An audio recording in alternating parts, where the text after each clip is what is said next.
talking about. I just want to cover using a few different examples than our projects, some tips and tricks that can help out with your project too.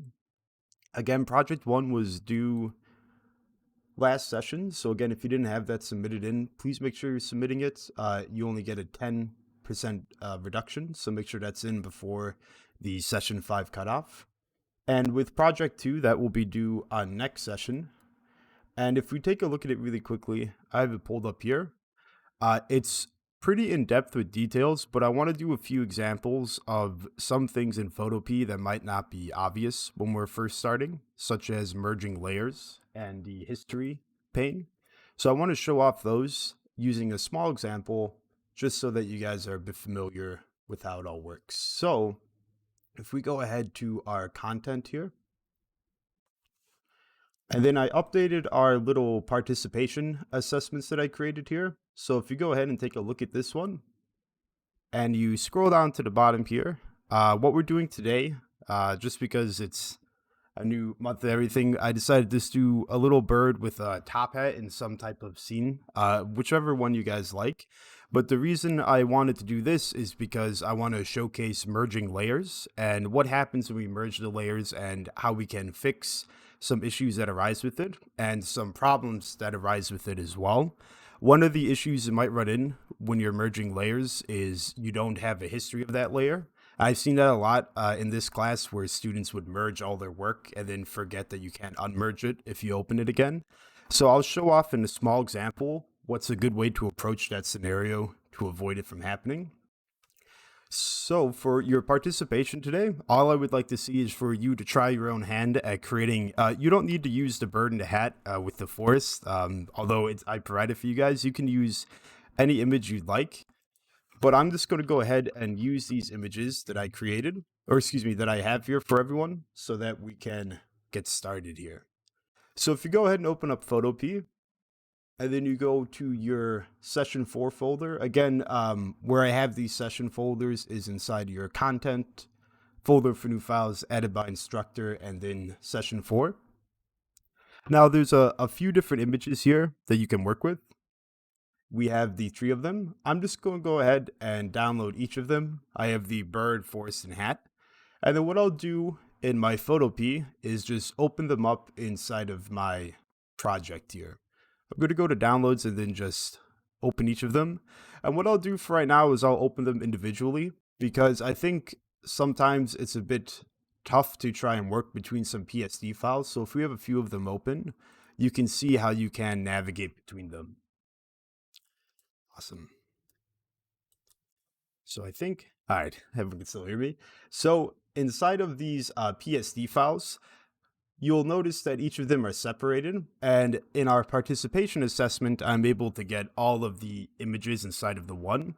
And you'll see here, if you zoom in a bit onto this assessment, that the bird with hat is the actual 2 different PSD files merged together. And I want to show off how to do that because in your project 2 part 2, when you scroll down a bit, we're actually combining that we're combining the monster, which is created from around 7 to 8 layers into a single layer.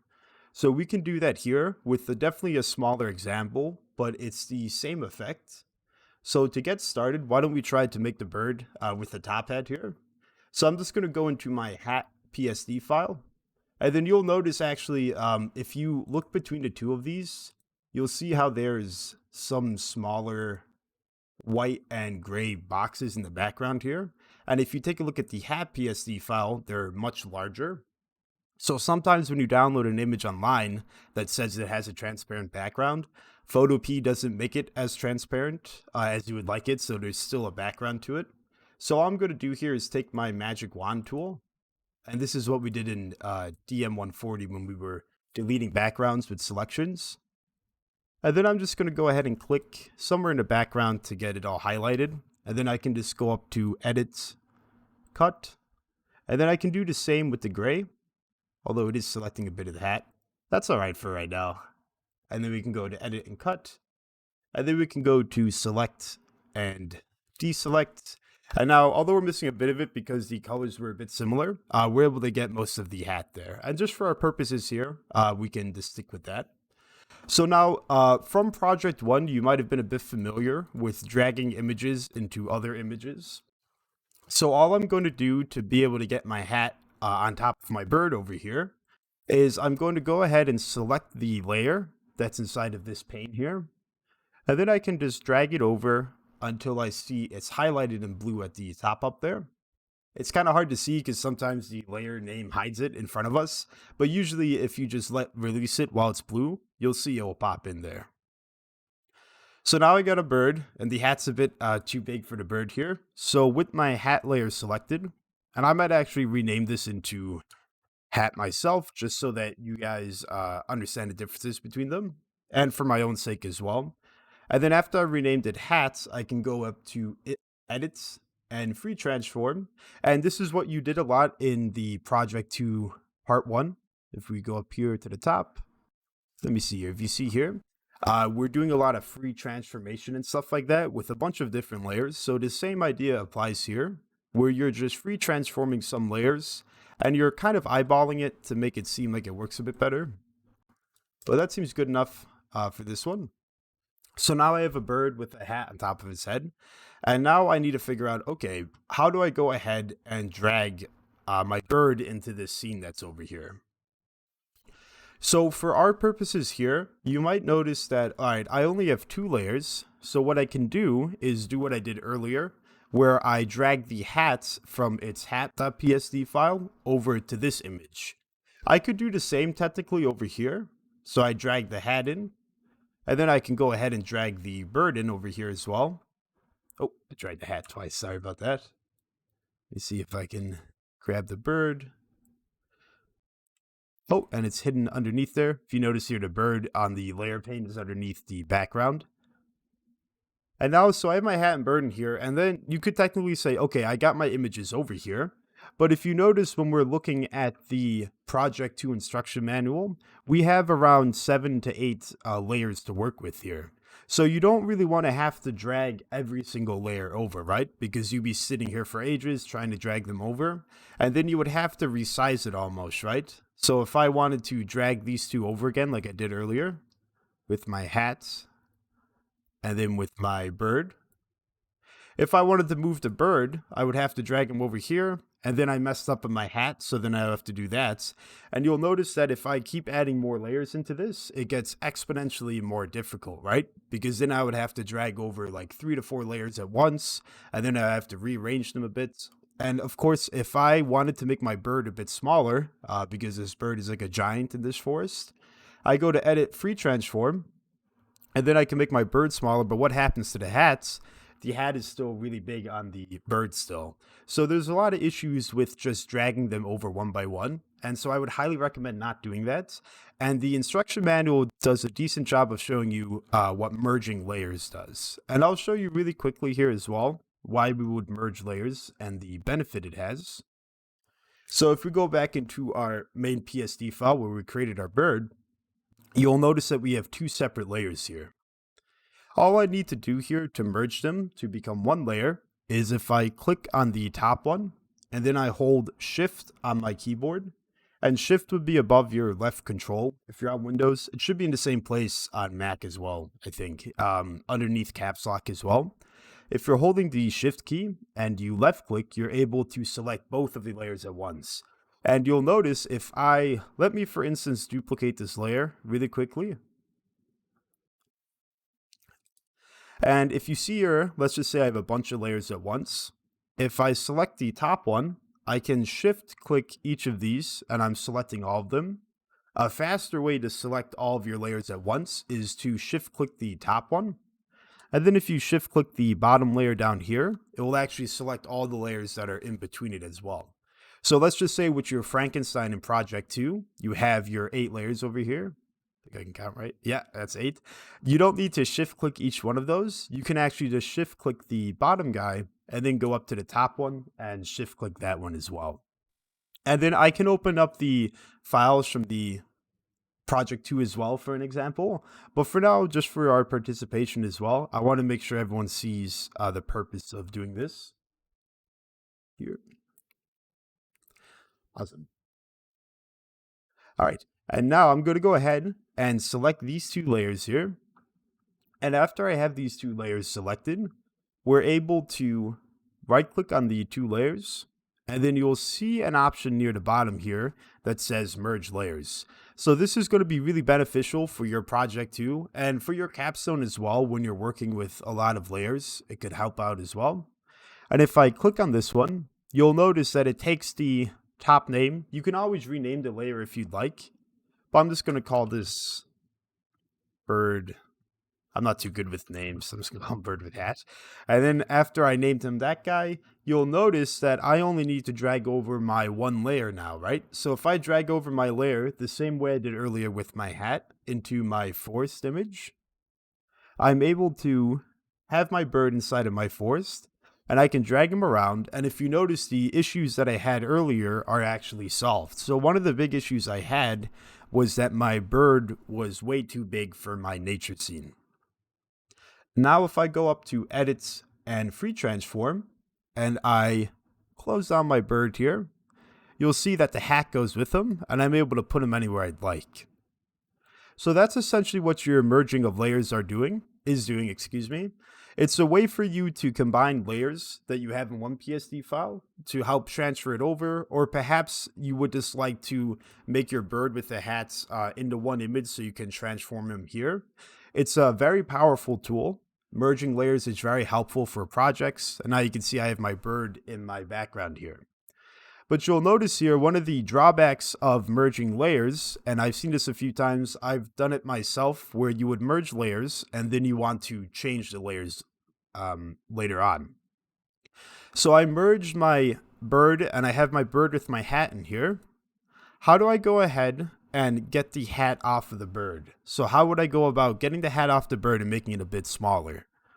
Well, unfortunately, I actually can't unmerge the layers after they're inside my image file over here, my new PSD file, because you can kind of think of this PSD file as a separate PSD file from this one. And this references the history pane up here as well. So if you notice up here, I've done quite a bit, but if we look through our history pane, we have some deletes and duplications and moves, but you'll notice that I don't have anything that says merge layers. Now, if I go into this PSD file here, I have a merge layers right here that's saved. Now, if I click on that and I click above it one more time, I actually get my layers separated again, and I can then edit them. So how do you go about fixing the merge layers after you merge them and move them over? Well, you should save a copy. You won't be, or essentially the proper answer is that you can't unmerge a layer if you've moved it to a new PSD file, because you can kind of think of it as like maybe baking a cake. You can't, after you put all the ingredients in a cake, get the eggs separated out again and stuff like that. At least not yet. So that's definitely an interesting analogy to use for it, because once you create that merged layer, you won't be able to reference it to get it back. So how do I go about saving a copy of this so that I can reference it later? Well, what I could do is go back up to my original edited images. And in this instance for your project 2, this will be your Franken PSD file, where you have all those layers separated still. And what you can do is, before you merge it, you can just go ahead and go to File, Save as a PSD, and all you would need to do is, after you save it, drag the PSD down here, and then you can rename it Bird with Hat Unmerged, stuff like that. But essentially all you would like to do is save a copy of your unmerged layer, because you won't be able to reference it again after you merge it. And I'll show you very quickly. Hi, Max Miller, welcome. Awesome. Great. So I won't be able to reference this again after I've merged them, because the PSD file has no history of it occurring. So I'll show you again a quick example. Let me merge my layers, and I changed it to Bird with Hat. And let me go to File, Save as a PSD. And this one is called Birds1 or Bird1. I'm just going to call this Bird with Hat again. And now again, this might be familiar to some of you, but again, just to really reiterate this point, if I open up this image now, my bird with hat, and I take a look at my history pane, you'll notice that I don't have any history of me merging my bird. And I can't right click here, and there's no option to unmerge it because Photopea now assumes that this is its own image that's created. So there's a lot of benefits with merging layers, and they're very helpful, but please, just for your own sanity, in case you work a lot and then you realize that you need to change your layer like an hour later, always save a copy right before you merge a layer of all your layers separated. So for your project too as well, I would say it's very useful to save a copy of all the layers, and then you can just name it Bird or Frankenstein with or not Frankenstein with hat, but Frankenstein unmerged or Bird with hat unmerged, whatever you'd like.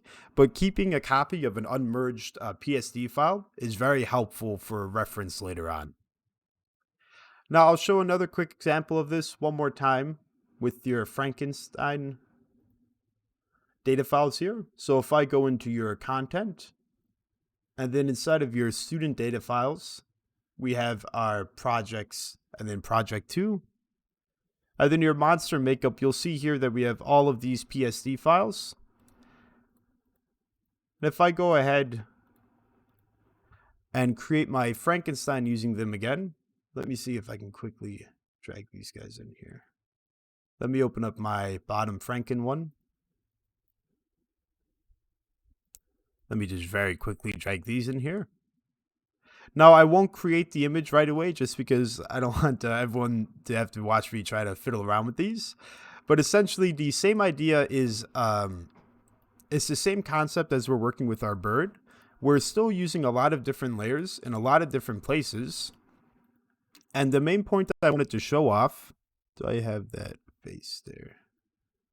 Is that once you go ahead and merge your layers, you won't be able to unmerge them if you don't have a saved copy of it.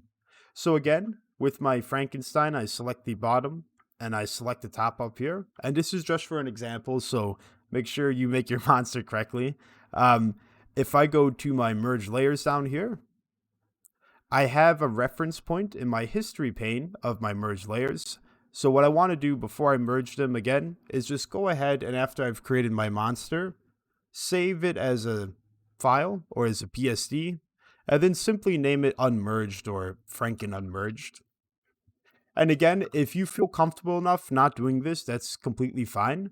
But I will say that I have seen a few issues before where you've merged something and you can't go back to the original merging, so you have to restart. So it just saves a lot of headache and stress. You won't get as stressed out if you just save an unmerged version of it so that you can quickly go back and change a little bit around. Because sometimes it might be a very simple fix where it's literally I just want to make my hat a bit smaller. So all I would need to do is go back to my unmerged bird, select my hat, free transform my hat. I can make that a bit smaller now. And then, of course, I can go ahead and merge it just like normal. And then drag the merge layer into my background. And now, as you can see here, I have two different birds, but one has a smaller hat. And I'm able to do that very quickly because I have the power to just reference the unmerged items I had earlier. Awesome. So there's a few more things I want to reference before I leave on Project Doom. And actually, I think Lynn just joined as well. So Lynn made a good point of this. I apologize, he didn't notice right away either. But I also didn't notice this in Project 2. But if you scroll down a bit to where you're positioning your layers, and I can actually talk about this more in depth once we get there. But at the bottom down here, you'll notice this is just a quick little reference. When we're dealing with the color pane, you'll notice that we have two arrows going up and down, and then we have a circle that says D. Now, the instructions tell you to reference the D and the arrows going up and down, but if you take a look at your Photopea, when you open it up, they actually updated it a little bit, so it looks quite different. Let me just make a new... hide those really quick. I wonder if I could zoom in. So on the left side, it's a bit hard to see here, but you will have two squares that are on top of each other, and then you have two mini squares that are in the background. And again, I apologize for not seeing this earlier. So sorry if someone kind of had to go through this alone. But you'll see here that all this part of the instruction is asking you to do is to return the colors that you created throughout your project 2 to their default values of black and white. So if you're struggling with that part, the way that you can return the colors to their default value is just by clicking. You'll see here it's kind of hard to, might be a little small, but you'll see the black and white small squares. If you click on those, it will just return you to the default values of it. Now, what happened to the arrows that are going up and down? Well, they got replaced with a right-angled arrow that is to the left. They made it a bit more tough, I think, to select it. But those arrows, if I click those right-angle arrows down there, it actually just swaps the main and the background color around. So it's still doing the exact same thing. It's just changed a little bit. So your default colors are the small black and white in the back. And then your left and right arrows are still there, and they just swap the colors that are present. So again, for your project 2, just in that part there, because I did notice Lynn struggled a little bit with it, and then a few other students were a bit confused as well. So just reference those in case any more issues come up. And of course, Photo P is always being updated because it is independent. So sometimes these events happen, but usually it should be not crazily different. Now there's one or two more things I want to go over for your project 2. And just for your part 2, so you guys are very familiar with adding in the background. We already went over this a little bit with our bird and adding in the bird in the hat and then shoving them into that background there. But I also want to go over a little bit of these filters and effects that we have going on. And the filters and effects are interesting because you can use the colors that are present to create the filter. So to do that, why don't we go back to our Frankenstein example I created. Actually, I might work with the bird just because my Frankenstein isn't too good. So again, to add in a background, I did this earlier as well, but adding in a background essentially for your project 2 is you would grab something. This one is called the backdrop.psd. I'll go ahead and download the backdrop.psd for us. And this backdrop will be your background for your project 2. And after I downloaded this backdrop, I can go ahead and just drag it into, or I can go to File and Open instead of dragging it, and then click on my backdrop and open it. And again, this is, oops, hit the wrong button there. Let me close that. With my bird, all I would need to do is after I merged my layers to create my image, in your case it will be a Frankenstein. After I merge them, I can go ahead and just drag my bird into the backdrop PSD. And now I have the image that I'm working with inside of my backdrop here. Of course, your backdrop should always be in the very background. So if your bird is hidden or if he's at the top, it's fine if he's at the top as well. But make sure your background is at the very bottom, because it belongs to the back. And remember, our layers are kind of like a stack of plates or a stack of pancakes where you're stacking them on top of each other, and the things that are on the top are going to be visible first.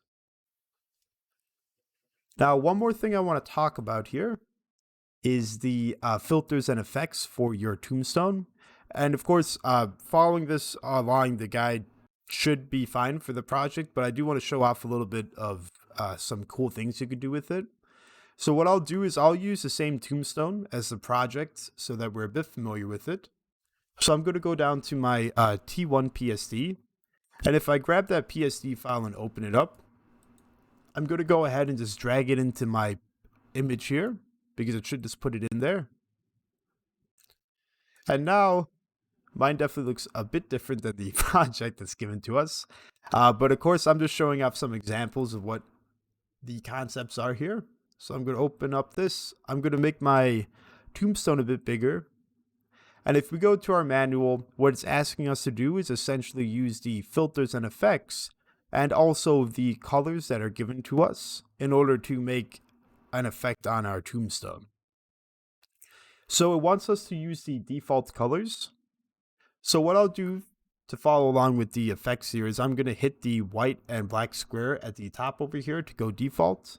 And with my tombstone selected, I can go up to my filter, and I can go all the ways down here to render, and then there's something called difference clouds. And as you can see here, it applies a smart filter. And if you recall from our previous lessons, these smart filters are non-destructive, meaning that I can actually show them or hide them as I would like. Oh, hope it shows again. There it is.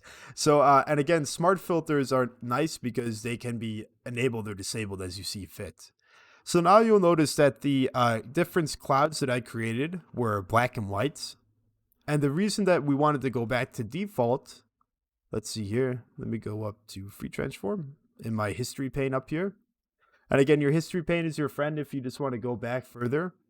Also, if you wanted to go back just by one step, as we recalled from DM140, the step forward and backward are always helpful.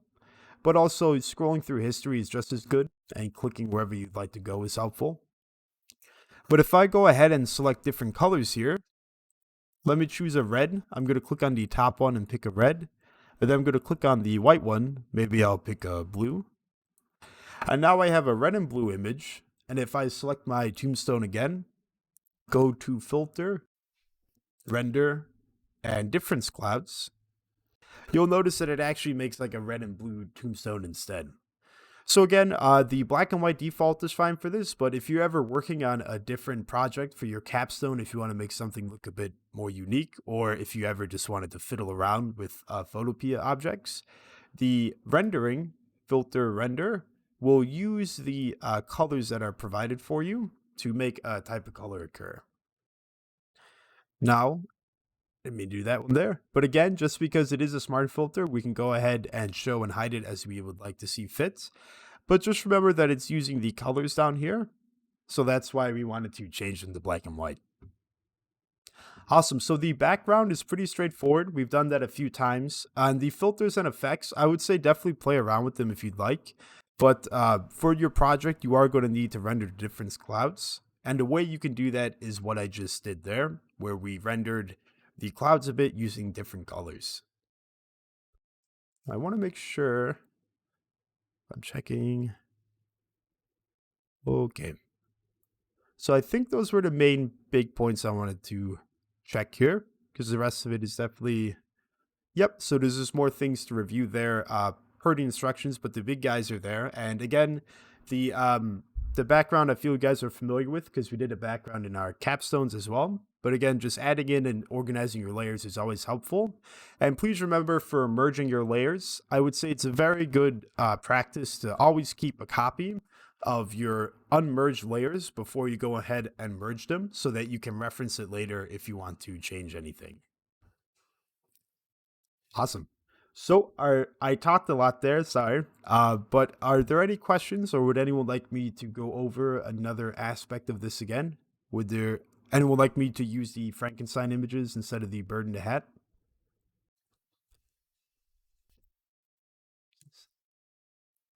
Because they're expert Photoshop? All right, cool. Okay, and again, if you have any questions, you can just let me know in the chat or say something. Let me see here. I think I see everyone. Okay. Awesome. So one more thing before wrap up the lecture here. I'll go ahead and stop